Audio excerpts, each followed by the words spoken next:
সম্মানিত দিনী ভাই বোন, যেসব পাপের কারণে সরাসরি জাহান্নাম ঘোষণা হয়েছে তার একটি বড় পাপ হচ্ছে বদনাম, গীবাত, পরনিন্দা। সরাসরি জাহান্নাম ঘোষণা হয়েছে। যেমন শিরক করলে জাহান্নামে যাবে, যেমন বাপ মাকে গালি দিলে, বাপ মায়ের অবাধ্য হলে জাহান্নামে যাবে, যেমন মিথ্যা সাক্ষী দিলে জাহান্নামে যাবে, জেনায় লিপ্ত হলে জাহান্নামে যাবে, সুদ খেলে জাহান্নামে যাবে, ঘুষ দিলে জাহান্নামে যাবে, মানুষকে হত্যা করলে জাহান্নামে যাবে, এতিমের মাল অন্যায়ভাবে ভক্ষণ করলে জাহান্নামে যাবে, মানুষের উপরে অপবাদ লাগালে জাহান্নামে যাবে। জাহান্নামে যাবে বলে যেসব পাপের কথা উল্লেখ হয়েছে তার একটি বড় পাপ হচ্ছে বদনাম, গীবাত। সম্মানিত দিনী ভাই বোন, বিষয়টি আমাদের জন্য আরো জটিল এই জন্য যে পাপ দুই ধরনের, একগুলো আল্লাহর সাথে জড়িত, একগুলো মানুষের সাথে জড়িত। আল্লাহর সাথে জড়িত পাপ ক্ষমা হওয়া সহজ, কিন্তু মানুষের সাথে জড়িত পাপ ক্ষমা হওয়া সহজ নয়। মানুষের সাথে জড়িত পাপ ক্ষমা হওয়ার দুইটা পদ্ধতি। একটা হলো দুনিয়াতে ক্ষমা চেয়ে নিতে হবে, আর আরেকটা হলো বিচারের মাঠে নেকি দিয়ে পূর্ণ করে দিতে হবে। মানুষের সাথে জড়িত পাপের ক্ষমার পদ্ধতি দুইটা। একটা হলো দুনিয়াতে হাত ধরে ক্ষমা নিতে হবে, আর না হয় বিচারের মাঠে নেকি দিয়ে পূর্ণ করে দিতে হবে। আর আল্লাহর কাছে ক্ষমা নেওয়ার পদ্ধতি এগুলো নয়। পাপ হয়ে গেছে বড় থেকে বড়, আল্লাহ তুমি ক্ষমা করো, আমি তওবা করছি। আল্লাহ বলবেন ঠিক আছে, করলাম। বিচারের মাঠেও তিনি ক্ষমা করে দিতে পারেন, মানে তাকে নেকি বুঝিয়ে দেওয়া লাগবে না।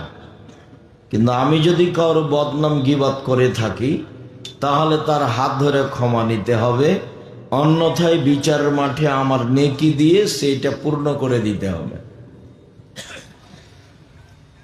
আবু হুরায়রা রাদিয়াল্লাহু তাআলা আনহু বলেন, রাসূল সাল্লাল্লাহু আলাইহি সাল্লাম একদা বললেন, হাল তাদুরুনা মাল গীবাত, সঙ্গী সাথী বলতে পারো গীবাত কাকে বলে? সঙ্গী সাথী বলতে পারো বদনাম, পরনিন্দা কাকে বলে?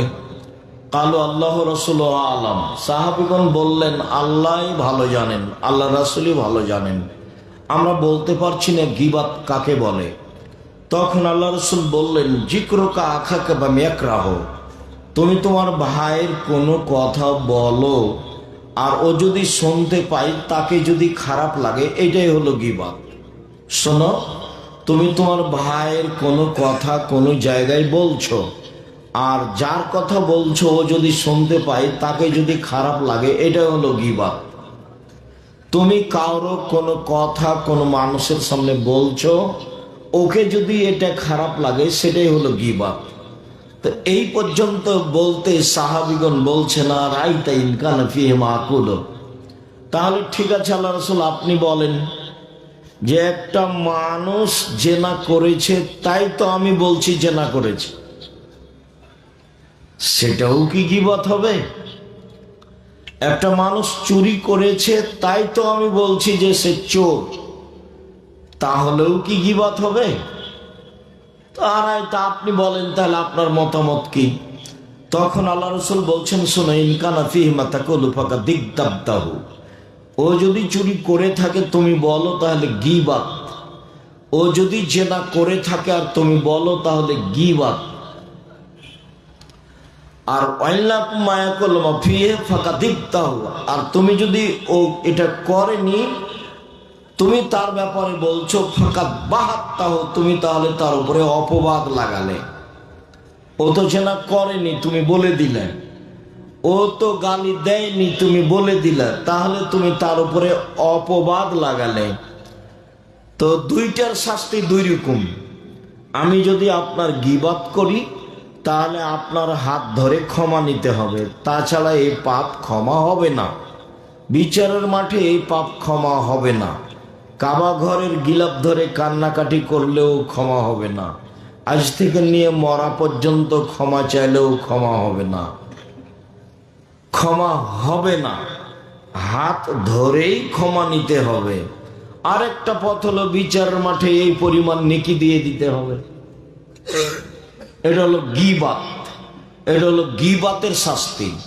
আর যদি অপবাদ হয় তাহলে ৮০ লাঠি। ৮০ লাঠি ছাড়া আপনাকে পবিত্র করার কোনো পথ নেই। তো নিজে বাড়িতে খেয়ে দোকানে বসে যে গীবাত করলেন, আড্ডা পিটলেন, এবার কি হলো? এটা কি করলেন? দিন রাত যে ছুটে বেড়াচ্ছেন মোটর সাইকেল নিয়ে, আর সেই আর কত কি যে বলছেন। তো সাংবাদিক এসেছে প্রতিষ্ঠানে, তো আমাকে কিছু জিজ্ঞাসা করছে। তো আমি বলছি যে আসলে তো এসব উত্তর আমি দিই না। তো তোমরা এই সাংবাদিকতা ছাড়া তোমাদের রুজি আর কোনো পথ নেই? রুজি ভিক্ষা করে খাও। আপনারা যারা এখানে সাংবাদিক আছেন, আপনাকে আমি কষ্ট দিতে চাইনি, তো দুঃখিত। সাংবাদিকতা মানে হলো মানুষের দোষ ত্রুটি জেনে পেপারে প্রচার করা। এর চেয়ে খারাপ কাজ দুনিয়াতে আছে? মানে রুজির কি আর কোন দুনিয়াতে পথ নেই? দিন মজুরি করে খেতে হবে। আমি তো বলেছি উপার্জনের পথ ৪টা। একটা হলো দিন মজুরি, সন্ধ্যায় টাকা শেষ। একটা হলো চাকরি, 25 দিনে শেষ। একটা হলো জমি চাষ, সমান সমান না হলো লস। আর একটা হলো ব্যবসা। তখন রাসূল সাল্লাল্লাহু আলাইহি সাল্লাম বললেন, সত্যবাদী বিশ্বস্ত ব্যবসায়ীরা বিচারের মাঠে নবীদের সাথে থাকবেন, শহীদদের সাথে থাকবেন, সিদ্দিকদের সাথে থাকবেন। তো এটা উপরে যেতে যেতে যেতে যেতে অনেক উপরে চলে গেল। তাহাজ্জুদ পড়ে রাসূলের সাথে থাকার সুযোগ হয় না। একটা পথ আল্লাহ রাসূল সহজভাবে বলেছেন রাসূলের সাথে থাকার। কে যদি 2টা মেয়ের লালন পালন করে, 2টা মেয়ের লালন পালন বিবাহ শাদী দিয়ে দেয়, তাহলে আমি মুহাম্মদ সাল্লাল্লাহু আলাইহি সাল্লাম আর ওই পিতা জান্নাতে একসাথে এভাবে থাকবো। 2টা আঙ্গুলকে তিনি জমা করে দেখালেন। তো এখন বাপে তো মনে করেছে যে ছেলে মেয়ের বিবাহ দেওয়া পর্যন্ত, এইটা নয়। আল্লাহ রাসূল বলেছেন, আল্লামাহা তাকে বিদ্যা শিখিয়ে দিয়েছে, ও আদ্দাবাহা শিষ্টাচার শিখিয়ে দিয়েছে, ও আহসানা ইলাইহিন্না তার সাথে ভালো আচরণ করেছে। তাহলে এই পিতার আমি জান্নাতে একসাথে থাকব। তো বাপ তো জানে না বিদ্যা কাকে বলে, বাপ তো জানে না শিষ্টাচার কাকে বলে, তো কি শিখাবে তাহলে? সকালে গিয়ে মেয়ে তো আপনার যত স্কুল কলেজ আছে গোদাগাড়ি, চাঁপাইনবাবগঞ্জ, বাংলাদেশে, মেয়েরা সকালে গিয়ে বলছে, ও কালিমা তোমার আকাশ, ও কালিমা তোমার বাতাস। তাহলে কি বাপ ভালো শিখিয়ে দিতে পারলো? সকালে মেয়েকে বলছে, তুই বল যে আল্লাহ এক নয়, কালিমাও আল্লাহ। নাউজুবিল্লাহ। মেয়ে এখন সকালে গিয়ে বলছে কালিমাও আল্লাহ, কালিমা বাতাস দিতে পারে, কালিমা ঝড় বৃষ্টি দিতে পারে, কালিমা কল্যাণ দিতে পারে। তো ঝড় বৃষ্টি কল্যাণ কে দিতে পারে? আল্লাহ। তো মেয়ে যে বলছে স্কুলে গিয়ে যে কালিমার আকাশ, কালিমার বাতাস। ছেলে মেয়ে জাতির কল্যাণের জন্য মানুষ করেন, এভাবে মানুষ করছেন কেন? ওকে চোর বানাচ্ছেন, প্রতারক বানাচ্ছেন, ধোঁকাবাজ বানাচ্ছেন। বিদ্যা বুঝতে পারলেন না কাকে বলে? শিষ্টাচার। আপনি তো নিজেও জানেন না শিষ্টাচার কাকে বলে, তো মেয়েকে কি শিষ্টাচার শিখাবেন? বলেন এটা কি জায়গা? জায়গাটার নাম কি? মাটি কাটা। আর এই মাঠটা হচ্ছে মাটি কাটা কলেজ মাঠ। তো এখানে আশেপাশে যেসব বাড়ি আপনাদের, মেয়েরা যারা এসেছে, যারা ঢং ঢং করে চলে গেছে, এরা সবাই ধরেন যে আপনার মেয়ের নখটা বড় আছে, বলেন এটা কোন শিষ্টাচার? নখে নেইল পালিশ আছে, বলেন এটা কোন শিষ্টাচার? ইহুদি খ্রিস্টানদের পতিতালয়ের মেয়েরা নখে নেইল পালিশ দেয়। ইহুদি খ্রিস্টানদের পতিতালয়ের মেয়েরা নখে নেইল পালিশ দেয়। ইহুদি খ্রিস্টানদের পতিতালয়ের মেয়েরা নখে নেইল পালিশ দেয়। তা আপনার মেয়েও নখে নেইল পলিশ দিয়েছে, বলেন এটা কোন শিষ্টাচার? দুঃখিত। ভ্যানিটি ব্যাগ নিয়ে সাজগোজ করে ঘুরে বেড়াচ্ছে, আজও ঘুরে বেড়াচ্ছে, দোকানপাটে এদিকে ওদিকে ঘুরছে, বলেন এটা কোন শিষ্টাচার? পরচুলা মাথা দিয়ে বড় করে খোপা বেঁধেছে, বলেন এটা কোন শিষ্টাচার? আল্লাহ রাসূল বলছেন লান আল্লাহ আলাল ওয়াসিমাতে ওয়াল মুস্তাসিমাতে ওয়াল ওয়াসিলাতে ওয়াল মুস্তাসিমাতে ওয়াল মুতানাম্মিসাতে ওয়াল মুতাফাল্লিজাত। যেসব মেয়েরা উল্কি করে তাদের উপরে অভিশাপ, যেসব মেয়েরা পরচুলা ব্যবহার করে তাদের উপরে অভিশাপ, যেসব মেয়েরা ভুরু তোলে চিকন করে তাদের উপরে অভিশাপ, যেসব মেয়েরা দাঁত ছিলে চিকন করে তাদের উপরে অভিশাপ, যেসব মেয়েরা বেরেসিয়ার পোষে নিজেকে কম বয়সের দেখায় তাদের উপরে অভিশাপ, যারা উঁচা স্যান্ডেল পরে নিজেকে লম্বা দেখায় তাদের উপরে অভিশাপ, যারা এসব ঢং অবলম্বন করে তাদের উপরে অভিশাপ। তো মেয়ে তো জাহান্নামে চলেই গেছে, আপনিও তার সাথে আছেন, এবার জান্নাত নবীর সাথে হবে কিভাবে?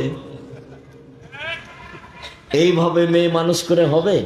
মেয়ে তো আপনার, মেয়েটি হিন্দুর। ফ্যাশন বোরকা পরে ঘুরে বেড়াই, ওই আপনার গোদাগাড়ি বাজারে যায়, মহিষাল বাড়ি বাজারে যায়। আপনার মেয়ে তো হিন্দুর নাকি মেয়ে? ও কি ইহুদির মেয়ে? ও কি খ্রিস্টানের মেয়ে? শরম পাচ্ছেন কেন? শরম পাবেন কেন? আপনি তো বাপ, আপনাকে তো আমি বাপ মনে করি। যদি আমি দুঃখে বলি যে আপনাকে যেন বাপ না বলে, আব্বা না বলে, চাচা বলে, এটা আমার দুঃখ, এটা আমার আফসোস। এটা আমি বহুদিন থেকেই বলছি যে আপনার মতো স্ত্রীকে ওই মেয়ে যেন আপনার স্ত্রীকে যেন মা না বলে, বলবে খালা। কেননা তো মা হিসেবে দায়িত্ব পালন করেনি। যদি করে তাহলে আজকে এভাবে ও নিচু মানের মেয়ে কেন? ও ইতর শ্রেণীর মেয়ে কেন? ও নিম্ন শ্রেণীর মেয়ে কেন? ও রাস্তাঘাটের মেয়ে কেন? ও পতিতালয়ের মেয়ে সাজতে যায় কেন? ও ফ্যাশন বোরকা পরে কেন? ও নোংরা পোশাক পরে কেন? ও বেহায়া ঘুরে কেন? ও চুল দেখিয়ে মানুষকে চলে কি করে? পুরুষের পোশাক পরে কেন? ওটা মা নয়, ওকে খালা বলা অপরাধ, আপনাকে বাপ বলা অপরাধ। নিজের মেয়েকে পোশাক পরাতে পারেননি, বাপ বলছেন আপনি? কি হিসেবে আপনি বলেন? আব্দুর রাজ্জাক সাহেব, আমার 2টা মেয়ে আছে, লালন পালন করেছি, বিবাহ দিয়েছি, তাহলে আমিও নবীর সাথে থাকবো। কথা তো ঠিক, কিন্তু মেয়ের যা অবস্থা তো জাহান্নামে চলেই গেছে। ইয়া মাসার নিসা তাসাদদাকনা ফাইন উরিতুকুন্না আকসালাহানিন নারে। হে মহিলারা শোনো, তোমরা দান করে জাহান্নাম থেকে বাঁচো, তোমাদের অধিকাংশ নারী জাহান্নামী। জাহান্নাম বলতে নারী আর নারী, জাহান্নাম বলতে নারী আর নারী, জাহান্নাম বলতে শুধু নারীকেই বুঝায়, মহিলাকেই বুঝায়। যদিও মহিলাদের জান্নাতে যাওয়া সহজ পথ, 4টা কাজ করলে জান্নাতে চলে যাবে। 1, 5 ওয়াক্ত সালাত, 2, রমজান মাসের সিয়াম রোজা, 3, স্বামীকে মেনে চলা, 4, জেনায় লিপ্ত না হওয়া।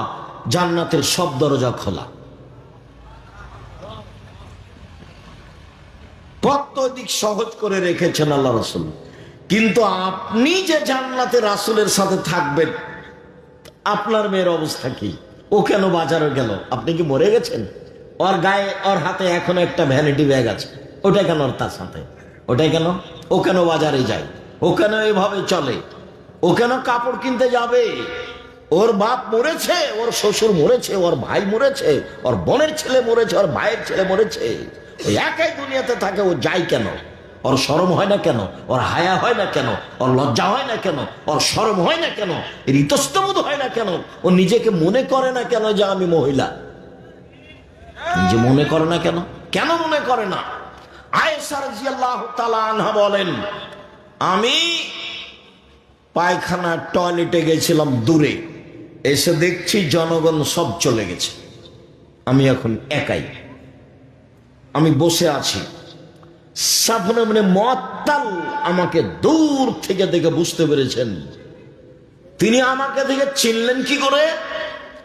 পর্দার আয়াত নাজেল হওয়ার আগে তিনি আমাকে দেখেছিলেন। আমি ছিলাম হালকা পাতলা মেয়ে।